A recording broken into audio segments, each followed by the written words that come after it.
Welcome back to the Money Script Podcast. This is Johans or Johan Say, whichever one rolls off your tongue, I'll work with. I appreciate you being with us on this beautiful Saturday morning. I have an amazing guest this morning. Amazing guest. This is a gentleman I've been waiting on since season one, so I'm so glad he could take the time to join us today. I'd like to take a moment to introduce the author, the poet, and poets are in this week. I don't know if anyone saw the inauguration. Poets. It's all about poets this week. So I'd like to welcome Mr. Adrian Michael Green to the show. Thank you for joining us. How are you this morning? I'm doing great. Happy to be here. I'm grateful to be able to, carry on the mantle of poetry that the beautiful Amanda Gorman, catapulted us. Poets have always been closest to the desire and need to share, but it was on the best occasion. So I'm grateful to be here with you today. Amanda did her thing. It was an amazing poem to hear her recite, and it was amazing to live it again reading it. Mm-hmm. And it's always interesting to me because I have purchased a few of your books as well, but I haven't heard you recite any of the poetry. I mean, I'm sure if I went to your Instagram, I'm sure I could find it somewhere. But it's always interesting to me with poetry how a reader may read it, whereas how the poet may speak it.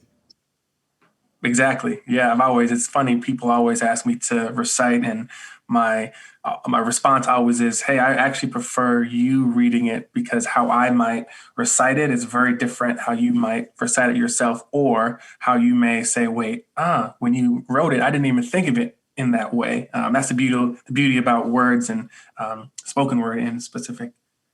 Do you think that has something to do with your decision of not using capitalization?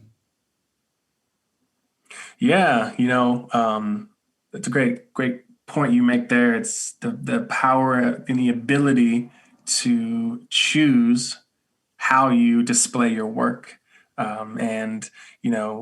are at the whims of how we're perceived and how our words are perceived and how they are received. And so it seems kind of, it seems more of a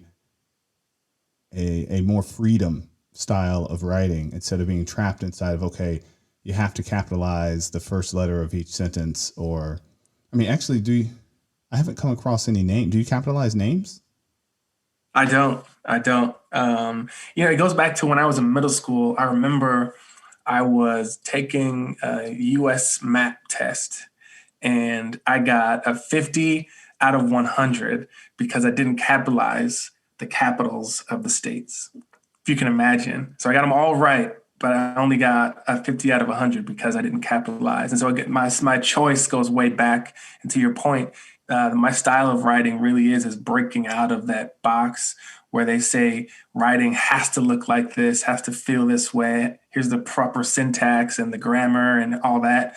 I love run-on sentences. I love lowercase. I love just playing with so much because no one can tell me to our conversation today. There's this independence that you get from saying, what do I want to say? How do I want to say it? And not allowing other people to dictate what is and what isn't. So what you're saying, what I heard there is that you're scarred from middle school. Exactly. Mr. Amos. Yeah. My English teacher, if you're listening. Yeah. I appreciate the inspiration. Mr. Amos. Thank you, Mr. Amos. Thank you. So I know you recently made the leap of faith into entrepreneurship, solely entrepreneurship. And we have a lot of listeners that, especially with what they've been through over the past 12 months with the pandemic, may have lost a source of income, or have found themselves in a position where they can really fill a need for their community and make a living out of it. But tell me a little bit about that decision-making process of saying, okay, I'm ready to make this leap. What made you think you were ready? What gave you the audacity to say, I can do my passion full time? I've been waiting for this moment for a long time. It was kind of like a slow burn, a slow build. that came to a head. It reminds me of when there's an artist that breaks through and hits all the top charts, and you're like, "Where'd you come from?" And they say, "I've been doing this for 30 years. You're just now catching on." I've been self-published since 2012, but while I was doing that, I was always in tandem with working full time for someone else. And there was at one point in around 2015, there was this momentum where I could choose to go off on my own. But because I had this anchor with me to say, I already have a job that pays the bills. I don't need to really take this seriously. I'm okay. And then kind of it died down, but then it revved back up in 2020, where I was working full time, training remotely, doing all these things, but also writing, trying to capture all the stuff that I was feeling, what we were collectively feeling during this pandemic. And then my wife was like, "All right, you're stressed out, and I'm feeling it. You're feeling it. You got to make a decision. You keep talking about wanting to go and do your own thing. What are you going to do? What's the plan?" And I said, "Hey, I'm making this money. At what point do I need to show every single month, you these gains that you would say, all right, it's okay, you can go and go off on your own?" And she said, "Just put a plan together." And for some reason, me putting a plan together was what scared me. I said, well, if I do this, then I actually have to make it happen. There's no turning back. But to the point where I actually decided to make that leap was that it was wondering, if I don't do this now, will I ever have the opportunity again? Because, the future to tomorrow is not even promised, And so when I really decided to say, okay, you've been towing the line between working for someone else and creating all these side businesses. Even when people say you have a side hustle, I call it not a side hustle. I call it the full hustle, because you're doing, overtime with all that you're doing. And so the decision really came down to, you're actually making more money writing than you are in this other thing that you're doing. You're losing money, actually. And what would it look like if you fully immerse yourself into your purpose, into your passion, something that you've been doing since you were 10 years old, listening to poets at your father's cafe? What's at risk? What could you lose? You can always go back and work for someone else. And I've always taught to do for self. And so the decision was, knowing that I was building something that I already was showing positive gains. It wasn't just like, off the seat of your pants, just go and do it. I really was building something for so many years, and the support of family and my will and drive and motivation, as well as the courage to say, I can do this. I can do it. And then doing it. And it has been the best decision I've ever made, outside of building a family with my wife and moving out into California. So I think it's been good so far. Well, it sounds like those all go together. I mean, those were all great decisions that compounded upon one another, because you said it was your wife's inspiration to you of saying, okay, go do it. Show me your plan and go and just go do it. So it's almost as if she's a part of that equation. And I think that's important in entrepreneurship. You have to find someone that's in your corner that will be your champion and tell you that you can go do it even when you think you can't. And I think it's wonderful that you found that in your wife. And for those of us that are listeners that don't have that spouse in their life, or that partner, that significant other, you still get to find that individual. It could be a mentor, it could be a brother, a sister, mother, friend, neighbor, just someone that can be there for you to also tell you that you can go do it. Which now I'm thinking about, I had to, since we were coming on today, my morning reading was Giver this morning. And so I'm hearing some of the poems that I was reading Giver just in your answer. So I really appreciate that. Now, you mentioned something there about your father's cafe, listening to poems. Tell me about that. Yeah, in the early 90s, my father bought this. It used to be, so in the historic Five Points in Denver, Colorado, there's literally, this was a hub for just Black culture, Black thought, Black love, Black excellence. And in the 90s, he bought this. It used to be an old fish shop. Interestingly enough, I remember when we moved into it, It smelled like fish, and we had to move all the old little containers and refrigerators and all this. It was just wild. The colors were blue.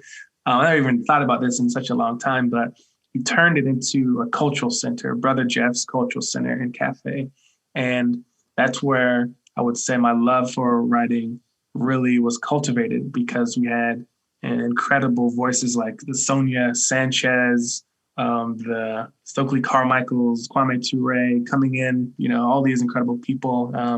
This was in And the 90s. So this was in the 90s. Yeah, this okay. was in the Because it 90s. really I feel like, now I was someone that was in the poetry scene as well in the late 90s, early 2000s, but that's when I became aware. It wasn't until Love Jones, so to speak, when all of a sudden that this world where I thought the world was exposed, I was like, oh, people know that we exist. This is incredible. So it sounds like you were part of the emergence of that culture into mainstream.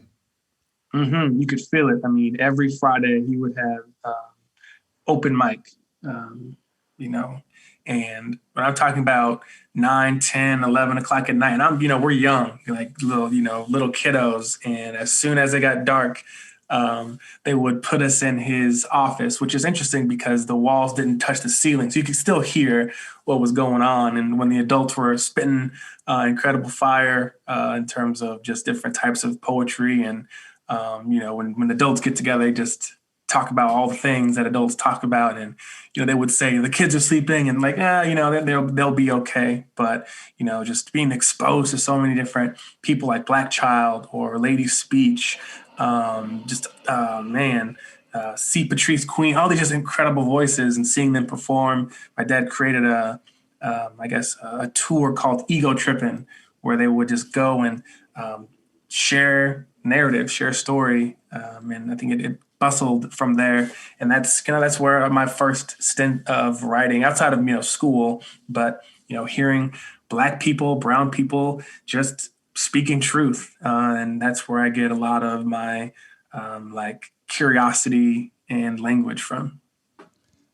Now, going back to your full hustle of being an author, interesting time to choose to be an author in an era where libraries are closing and underfunded.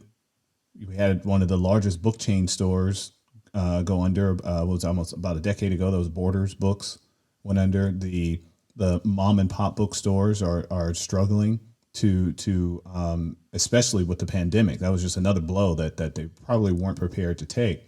But there's some small pockets where hardback books are still thriving. So how have you been able to find a lane in what has turned into more and more a digital marketplace? Historically, just from how we are as a people, as Black people, African Americans have inherently had this do for self determination, self naming, self led kind of vibe about us. And when I first self published my book in 2012, I knew that I wouldn't be in the traditional publishing houses, although I could choose to do that. And to your point, a lot of folks have been losing money because people are going digital.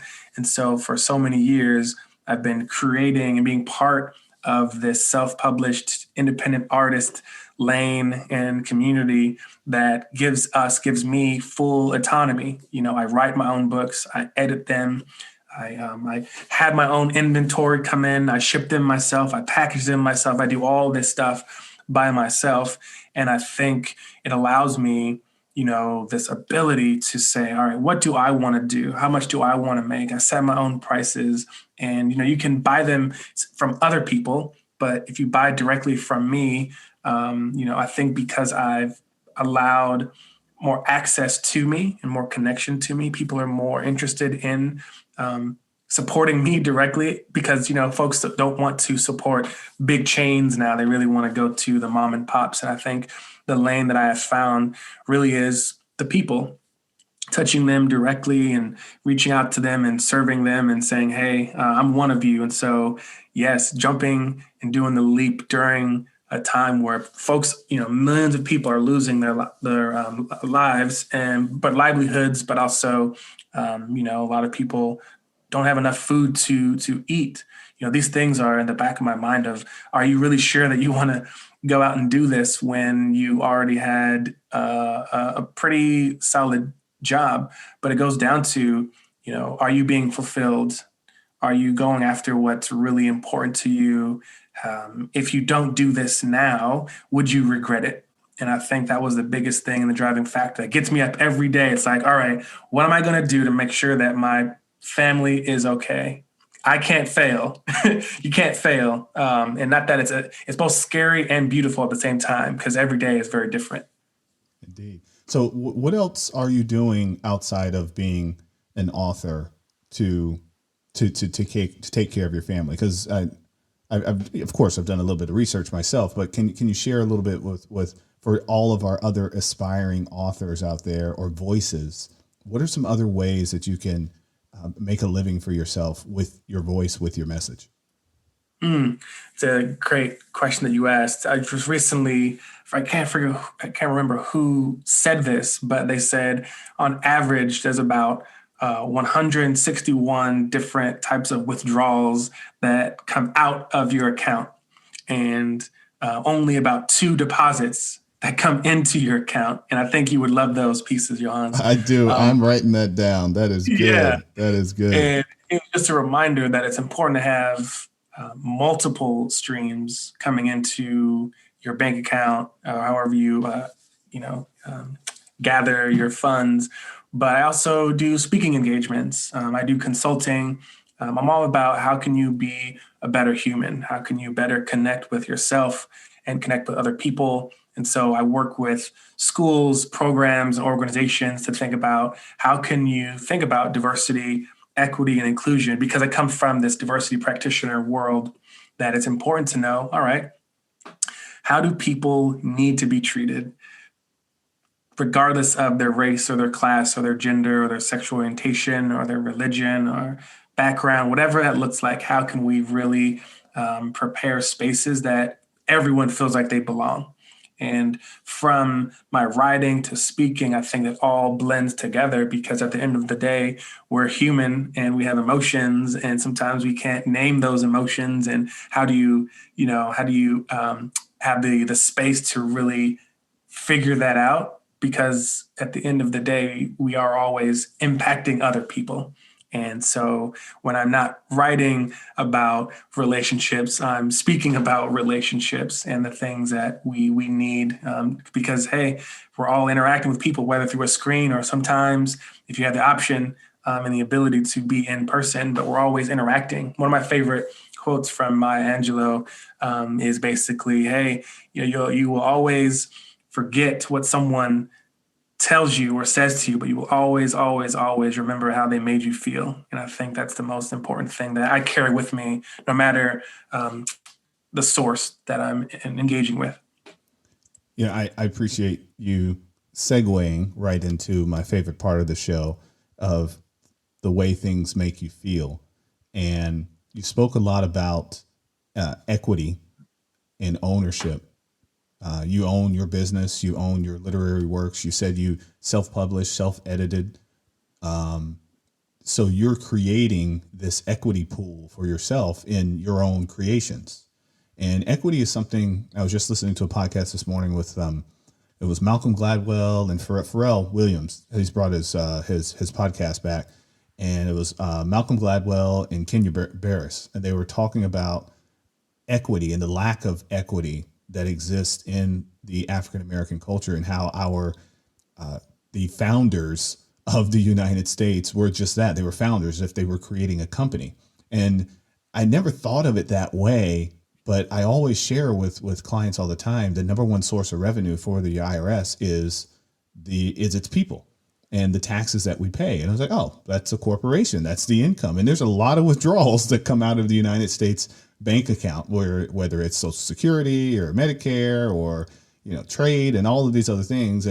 But when it comes to income, there's just a couple. There's the taxes on the people and taxes on corporations, and maybe the little bit of money that they make on the trade spread, which isn't real money, but we won't get into that. But getting back to the feelings, now that you have this feeling of creating equity for yourself, you watched your father also create equity in having a building, a commercial building, a commercial space. If you go back further than that, what would you say is your first memory of money? And when did you realize that there was ownership and equity and the value of that? So I did make your question a little bit different, but I'd like to tackle or unbox both of those. So let's start with what's your first memory of money? I remember our father sat us down in his what's called the black market. And this was in the 5 Points as well. And so we had multiple buildings in 5 Points. And so I think even thinking about that of different sources and spaces, that was like an early example of, hey, that's mine and that's mine and that's mine. But he sat us down in the black market, which was like a retail shop. You could buy just different knickknacks and snacks and different black arts. And he had a dollar bill. And he said, all right, there are producers and there are consumers. And then he lit the dollar bill on fire. And he said, all right, what do you think this one is? Is this a producer or a consumer? And we were like, oh, those are consumers. He said, okay, which one do you want to be, a producer or a consumer? And we're like, producer. I don't even know how old we were, but we were really, really young. And for so many years after that, not only were we selling incense and putting oils together and selling T-shirts at the Black Arts Festival, but we were also seeing my uncle create his own limo company, or my mom making hats and different gear for the women at the mosque, or me seeing my grandmother who would, on her old school word processor, not a computer, but a word processor, writing her own books. And so I think from early on, it really was, you can create your own world and your own reality if you just do it. And so I think that was like the start of building my own equity pool, of saying, okay, I know you can do something for me, but I can do something for myself. I remember when in high school, we wanted, of course, a car. And I remember one of my mentors was like, hey, what kind of car do you want? I'll buy you a car. And we were in the same car together. And my dad said, no, if they want their own car, they're going to buy it for themselves. And I remember I was being so angry. I was like, but we could get a car. Come on, we could have our own car.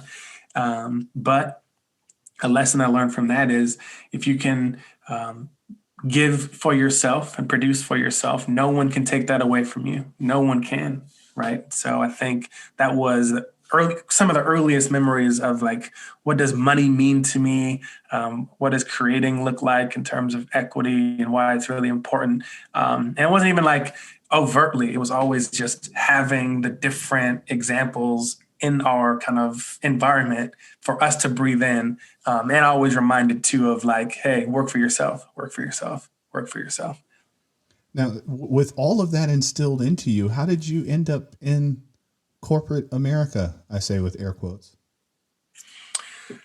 I think that comes from the educational spaces that we were part of. Went to private school, and that was, being surrounded by people who own their own, corporations, and seeing all of that, and being, rubbing shoulders with just incredible people. But I think the reason why I decided to kind of go work for others is to understand that side, to really say, all right, if I want to build my own thing, it's also, and we know that's just in history in general, it's like, if you want to change the system, you got to go into the system for a little bit and then say, does this work?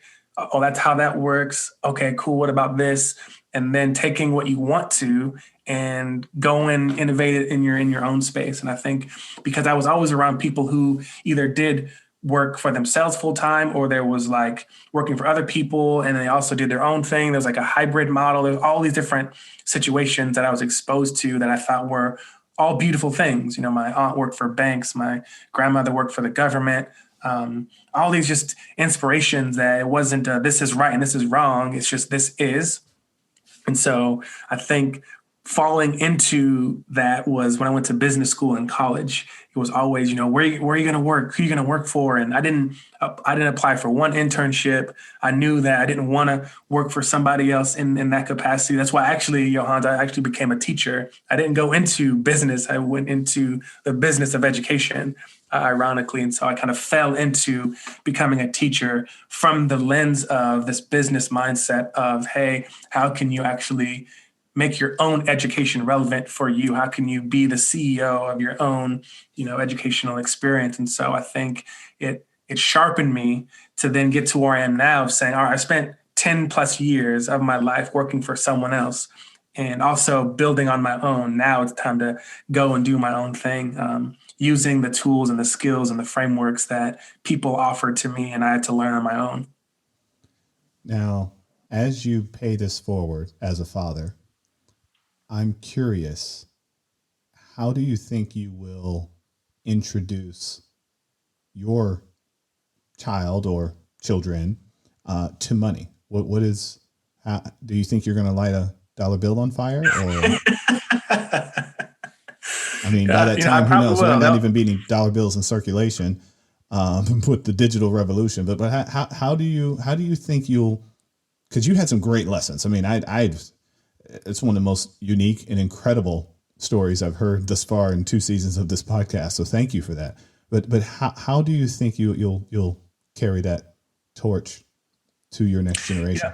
Yeah. My wife is very futures thinking, always 5, 10, 15, 20 years ahead, where I've always been prone to today, tomorrow, maybe 2 or 3 days, but she's very futures thinking. And I think our difference of how we approach things will, texture the way that we talk to Marley about money and whoever else may join our crew. But I think, burning a dollar bill is actually an impressive lesson because it's very visual. It's literally, there's consumers and there's producers. And then that's like the best thing that you can take away. But I think in pulling back behind that curtain, there was one lesson that I got from my Uncle Damien, where he sat our cousins, my brother, my sister, all of us into a restaurant. And he literally was like, all right, what do you want when you grow up? And we had our own list of things. I think one of the things on my list was a Lamborghini, believe it or not. And he said, okay, well, how are you going to... That was appropriate. Yeah. It was the 90s. I think so. And he said, all right, so how are you going to afford this Lamborghini? And I was like, making money. He said, well, how much do you think a Lamborghini costs? I don't even know what number I put out, but it probably was pretty low. And we kind of went around the circle. But what he was teaching us was the power of making a budget, the power of putting a plan together. And I think even to this day, I have a paper budget where I write down all my expenses, all the things I need to pay for, and I keep track of it every single month. I think it goes back to that conversation in a restaurant about power of a budget. And so I think, talking to our son about money will go down to, all right, what do you want? Cool, great. How are you going to get there? How are you going to plan for it? And, speak about it. Because right now, I think he's accustomed to wanting a cake pop from Starbucks. Yes, he'll go to Starbucks. We know about those. He'll be like, I want a cake pop. I want a birthday cake pop. And we're like, okay. But at some point, we're going to say, all right, do you have money for that? It's like, okay. Well, if you don't, then, maybe you have to figure out how we can make sure that if you want something, you can go and get it for yourself. Without the stress of, hey, you need to go and do your own thing. We're going to make sure you're fine. But it's important for him to know where money comes from. You just don't get whatever you want. Although you can, when you do have the financial independence, I believe that's really important. Our father always would say, get what you want. Get what you want. And if you have what you need to go get what you want, then, hey, no one can say otherwise, So I think it's one of those things that it'll be a mixture of direct teaching or direct talking, direct kind of inquiry, and then asking, hey, what do you think money is? I think that's important to ask because does money even exist? I don't even have cash. I probably have a quarter or two somewhere around here, but I know everything is ones and zeros, X's and O's, and what is money? By the time he's of age, it might just be something like Bitcoin. I don't even know what Bitcoin is. I'm sure you can tell him what Bitcoin is. I But still really can't tell you what it is. I can tell you what everyone else says it is. That's about it. I still think there's a very small percentage of people that actually know what it is. So, but yeah, no, I found some paper money the other day. I was cleaning out my truck and I found $6, and it was the first time I'd held paper money in my hand in months. I had to sit and think. I was like, wow, when's the last time I held some money in my hand? And just because everything has been plastic or digital. mm-hmm. You know, I actually shared this with another conversation I was having yesterday. I said, I can't remember the last time I had $100 bill. It had to have been at least I'm guessing it was a year ago. I was in Vegas for the Super Bowl last year. I'm sure I probably had $100 bill in my hand then, but since then, I don't think I have. And I can't even think when I will again. I joked to my wife. I said, maybe on our next photo shoot, we should just go take all of our money out of the bank and just put it in a jar or something as a prop, just so I can hold some hundreds and say, oh, look at this. This is money. Now let me go put it back in the bank because I don't want to lose it. Or I also don't want Adrian to set it on fire. Thank you again. The funny thing is, I think about like, is there actually money in your bank? That's like an existential question. Is there money in your bank? So,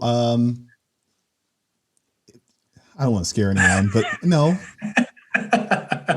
They ship it out. They're like, all right, thank you. We're going to give it to somebody else. And, we'll give you some interest on that. But thank you for your service. Yeah, it's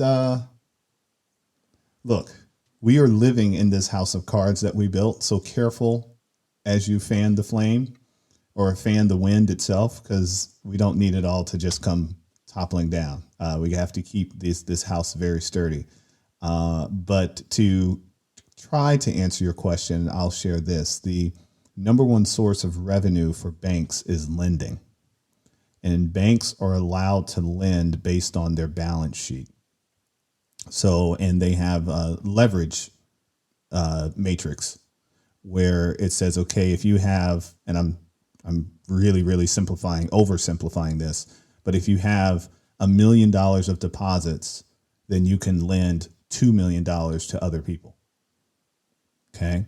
So if you're a part of that $1 million deposit that's on the bank, well, the bank has lent your money at a 2-to-1 rate. So is your money really there? Kind of no. But we have these rules in place like the FDIC, Federal Depositors Insurance Corporation, or Commission, Corporation, I think they're private corporation. I can't remember the C.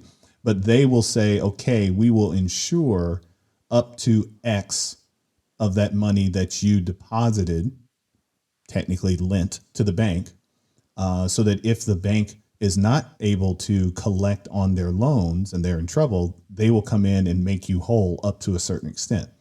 So kind of, no, your money's not really there. The bank has just made a promise to you that if you need it, it will be there. And then the government, the FDIC, has backed it up and said up to this amount, we'll also make sure it's there. But no, it's not really there. Yeah, that's why they're like, are you sure you want to close your account? We can, like, what can we do to make sure you continue business with us? If they're not keeping their deposits, that's going to restrict their ability to lend. It is. So I'm actually very interested to see how Killer Mike develops the Greenwood Bank, because again, the bank's success is going to be predicated on their ability to lend. But they're going to have to get deposits, so people are going to have to put money in so that they can lend. I know you've probably heard of the Rush card, which was a huge failure, and because there was a point in time where people wanted their money and it wasn't there, and that is the failure of a bank. Is if everyone comes and asks for their money at the same time, or a large percentage of it, and it's not there, then the bank can't survive. And we've seen that. There's been bank failures. There was historic bank failures in 2009, and there were actually people standing in line outside of the bank trying to take all of their money out. I drove by it, saw this in the streets of Los Angeles, and it felt like 1933, but in 2009. And What was interesting is I'm confident that no one standing in line had above the FDIC limit. So it was like you were going to be okay. You weren't going to lose all your money. But if someone had above the FDIC limit in that bank, which at the time I think the limit was $100,000, if you had $110,000, there's a likelihood you did not get all of your money back. So because it doesn't really exist. I mean, it does, but it doesn't. It's not a pile. It's not Scrooge McDuck. There's not a pile of money in a vault and part of it's yours that you can go swim in. Yeah, I guess why it's important that people have, they call it like the getaway money, the stow bag. I don't know if you have one. I don't know if I have one. But if there is one, it's like sometimes you know what you have because it's right there. Yes. And there lies the problem with Bitcoin, because Bitcoin's value isn't consistent. How can it be money? Because if I come to you, if you tell me that the price of your book, I'm going to pretend here, this is not real, but the price of your book is 1 Bitcoin. And this was, 2 weeks ago, when 1 Bitcoin was $40,000. If I gave you that 1 Bitcoin for your book today, that same Bitcoin I gave you 2 weeks ago is now worth, last I checked, $32,000. So you just lost $8,000, but I still got the service or got the product from you. But now the value of your money's gone down. Whereas if I gave you 40,000 American dollars, United States dollars, you still have $40,000 today. So that's what makes it really tough for Bitcoin to be a currency like all of these Bitcoin bulls want it to be. Is like, well, it doesn't hold its value. I need a currency that holds its value. Now, yes, there's countries in the world that their currency hasn't held its value. You can Google some of the African countries where they were printing $1 billion notes because inflation had become so rampant. And that's a problem. Those societies struggle when those things happen. But fortunately for us in the United States, our inflation is a very slow pain and not an immediate jolt. There's been a few times that we had some hyperinflation, but still the dollar, it's still worth the same to you and I, from yesterday to today. But a Bitcoin or any other coins are not. So that's what makes them really tough to make them dependable. So again, what is it? It's something that people think it's worth almost $32,000. That's what Bitcoin is today. So, well, listen, brother, I know you have to get to the family. It is the weekend. Again, want to thank you for hanging out with me a little bit today. Do me a favor, let everyone know where to find you, where they can pick up a copy of your book. I know you've got an amazing Instagram page. I just started following, so I'm catching up, still spending some time, some beautiful works that you put there. I really appreciate how you do engage again with your audience, but tell everyone where to find you, please. Yeah, you can go to adrianmichaelgreen.com, or you can go to Adrian Michael Green on Instagram. That's actually where I spend a lot of my time. Let's connect there.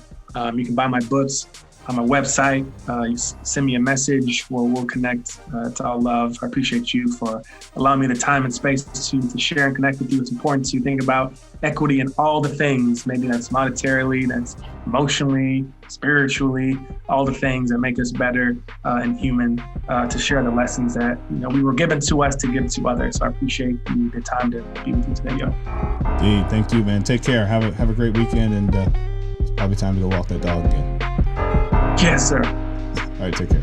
Thanks for joining us on the Money Script podcast. Be sure to check out our other episodes, subscribe, follow, and give us 5 stars. Continue to send your financial questions on Twitter or Instagram at the Money Script. Go to moneyscriptwealth.com and schedule your complimentary consultation to discuss your specific goals and concerns. Financial advisory and investment management services are offered by Moneyscript Wealth Management PLLC, a registered investment advisory firm registered in the state of Texas and California and other states where exempt. The Moneyscript LLC and the Moneyscript Wealth Management PLLC and guests of the episode may have interest in the investments mentioned today. The opinions and views are expressed here are for informational purposes only. This material is educational in nature and should not be deemed as a solicitation for any specific product or service. All investments involve risk and a significant loss of principal. The Moneyscript nor Moneyscript Wealth Management offer tax or legal advice. Please consult your tax advisor or attorney for specific advice about your situation. Until next time.